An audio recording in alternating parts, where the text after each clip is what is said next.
Good morning, YouTube. The old soldier coming at you again from Robinson County, North Carolina, where it is another cold 20 degrees, some odd degrees morning. Yeah, it's cold out here today, folks. I know, all you folks up there from the Northland, this ain't nothing. I got it. But for down here, it's cold. Then again, it is winter, so it's supposed to be cold. But anyhow, anyway, I hope everybody has a great day today, or is off to a great start today. Not really a whole lot that I want to talk about per se today. But I guess I'll talk a little bit about what little I watched of the beginning of the impeachment trial process. And once again, we've seen Adam Schiff and his condescending, how do you describe it? Well, there's just his childish demeanor. What it amounts to. And then, Supreme Court Justice John Roberts admonishing both sides for their conduct. It's going to be a great and entertaining show for the world to see. I personally don't think it's still a waste of taxpayers' dollars. But if I had a cable news channel, I'd be charging foreign countries an arm and a leg to watch it. Make a fortune off of it. Why not?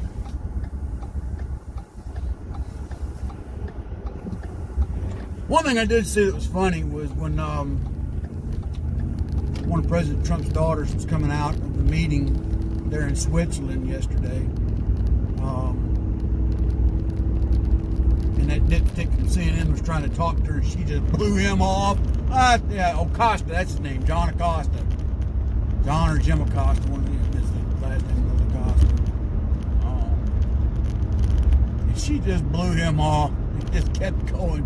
Treated him like a third-class cub reporter for some backwater newspaper in East Bumble, wherever, USA. Gotta admit, the fella kind of got what he deserved. All the fake news he's spread over the years. But it was funny. She just blatantly walked right by him. Like, what's this annoying buzzing sound in my ear? Just kept on going. But anyway, folks. Well, apparently Derek Jeter got voted into the Baseball Hall of Fame. Apparently that's news for some reason. Well, I don't know. I'm trying to remember. Wasn't Jeter caught up in that steroid scandal? I can't remember. But there's something about his record that is not as impeccable as I thought it to be. I'd go back and look. But, again, newsworthy. Why? I don't know. Of course, I haven't kept up with pro sports in so long, I wouldn't know who's a good player versus who's a bad player anymore. Kind of got out of watching pro sports back in the 90s. Things took I don't know. I remember growing up in the 70s, before cable TV become prominent and that kind of thing. You had the three major networks. Your local towns might have had one or two local sub-channels. Okay. Because back when you had two settings on your TV, VHF and UHF. For you younger generation, you probably don't know what that means. But you had two dials on your TV for channels. Long story short, I can just remember growing up in the 70s, on Saturday morning, ABC, Wide World of Sports. That was the show to watch after cartoons went off. Because they'd have all kinds of unique sporting events, not just baseball or football or none of that other stuff.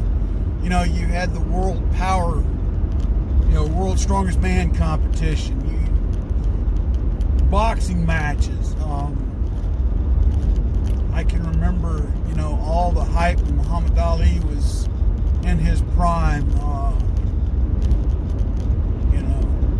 Love him or hate him, he was a good boxer, one of the best. But you also had the likes of Sugar Ray Leonard. Dude, stop signs are not optional. Moron just ran a stop sign in front of me. Guess he's in a hurry to get somewhere. Well, a young driver. No offense to you young folks out there, but it's usually been my experience. Why? Because I was a young driver once. But anyway. Anyway. Like I said, ABC Wide World of Sports. That was the show to watch on Saturday mornings after cartoons went off. Like I said, they had a wide variety of shows and sports that nobody else would cover or look at. And we had Howard Cosell narrate a lot of it. And, he was a good sports commentator. Really was. I always loved listening to Howard Cosell. For those you don't know, Howard Cosell is actually a lawyer. Did y'all know that? Yeah. His original trade was that of a lawyer. But yeah, I used to love listening to him. And then on Monday Night Football, he was a good commentator. He had a very distinct speaking pattern that you couldn't mistake for anybody else. Yeah, those were the days. And then the 80s came.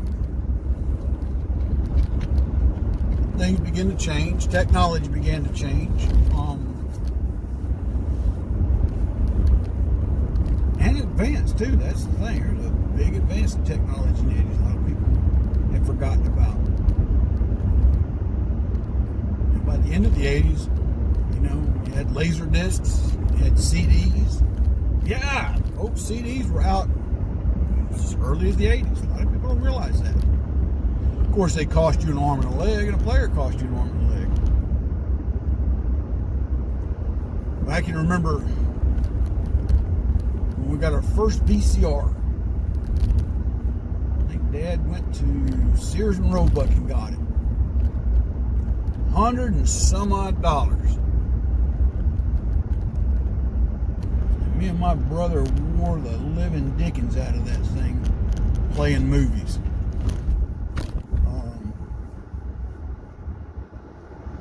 But microwaves. Talk about microwaves.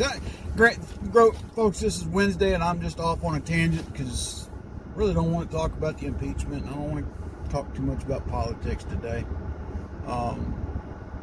So just nonsense. That's what I'm calling it today. But anyway, I can remember when we got our first microwave. Dad got that from Mom at J.C. Penney's back in either 81 or 82. I think it had to have been 81.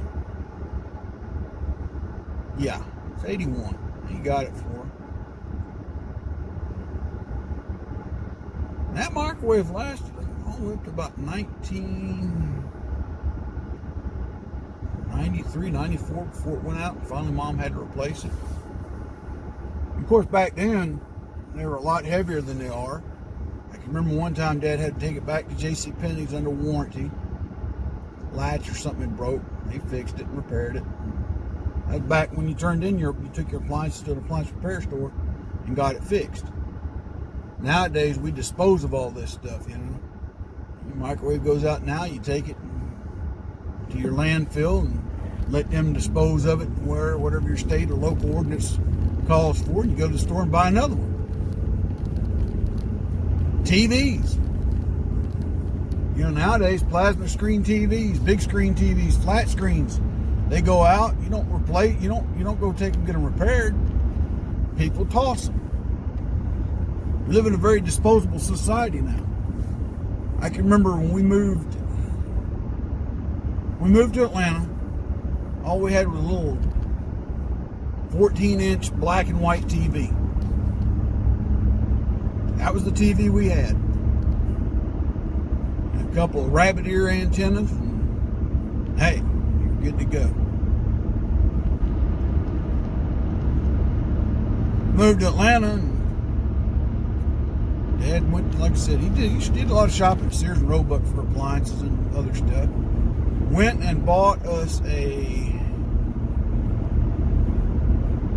believe it was a 32-inch color TV.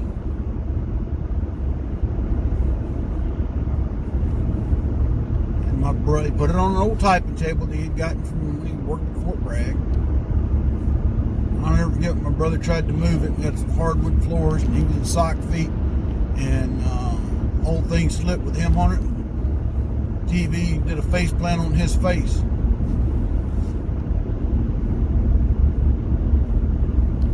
Long story short, Dad had to replace the TV, which then, you know, again, he took it to the shop and he just put a whole new tube in it. Back then, your television sets ran off of cathode ray tubes.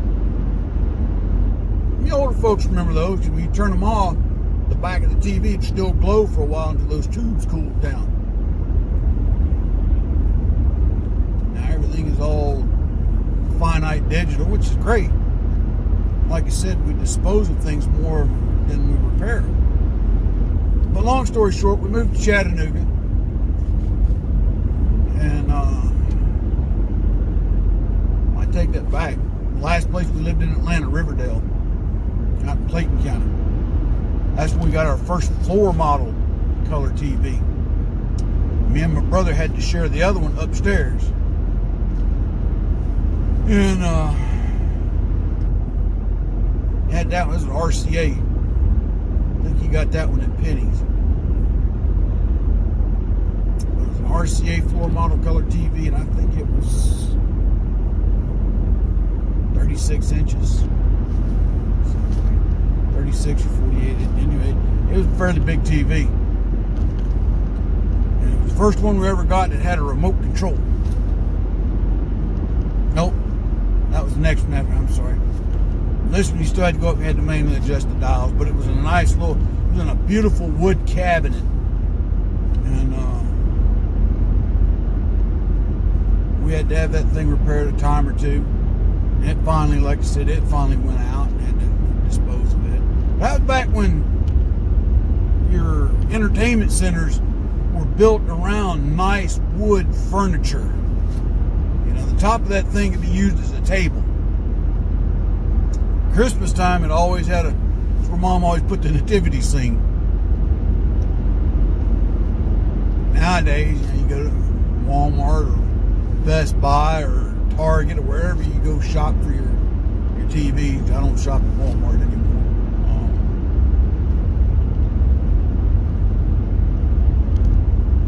I think you can even get TVs at Dollar General now. I think. But either way, it goes where you go. You know, your TV goes out, you take it to the dump, you go to the store and you buy another one. We're just so disposable. You know, just like a few weeks ago, I had to repair our dryer. Something got caught between the belt and the rollers, and basically wore the rollers down to nubs. Not sure what caused it, but so I wanted to buy a kit for $35, and new wheels, new belt, new tensioner. Now the dryer's working fine. One thing my degree that I got taught me that, check things out before you throw them away. Because it could be something that's a real simple fix. A lot of people are not. That's the other thing. Some people just don't want to fool with it. They'd rather get rid of it and buy something brand new. And I get it. New comes with brand new warranty, but sometimes you got to make things last. But again, too, our forefathers used to build things that lasted. Now it's, who knows?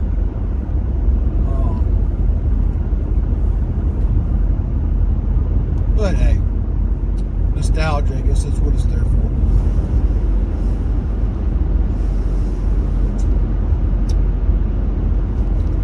But I know our forefathers were better home builders than today's generation.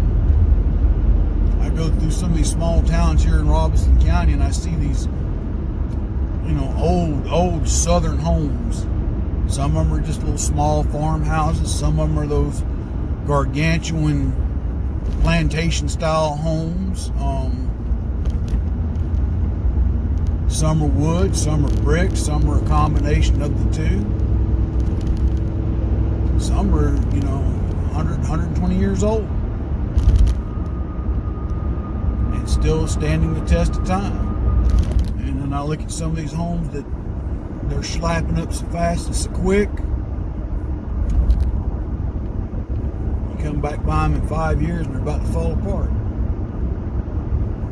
Granted, building materials have come a long way, but at the same token,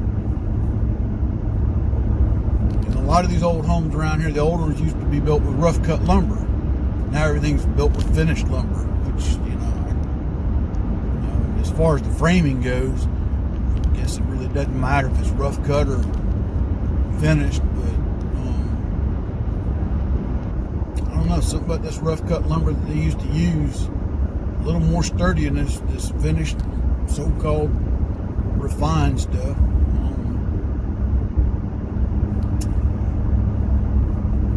Case example is the old wood barracks on most military installations from World War II. The last of which I think are, if not already gone or about gone, built in the last 5 years, and a lot of them have lasted much, much, much longer than that. And again, it goes to our forefathers knew how to build things to last. Again, I'm not saying that people don't build quality homes anymore. They certainly do. But sometimes what I've just noticed is a lot of these subdivisions are popping up. The contractor, developer, they're getting in there and they put them together for as cheap as they can, as quick as they can. And then, the homes have all kinds of problems. Now, if an individual pays to get a house custom built, usually has a better built home. I'm down here in parts of Robeson County. A lot of people go with brick homes, just based on past historical weather events. Brick homes seem to stand the test of time for them better than a wood-built structure. Either way it goes, and just some observations, folks, and some rants and some whimsical waves and raves today.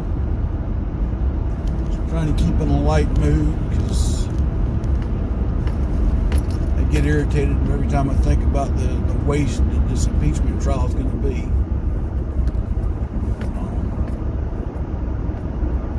But anyhow.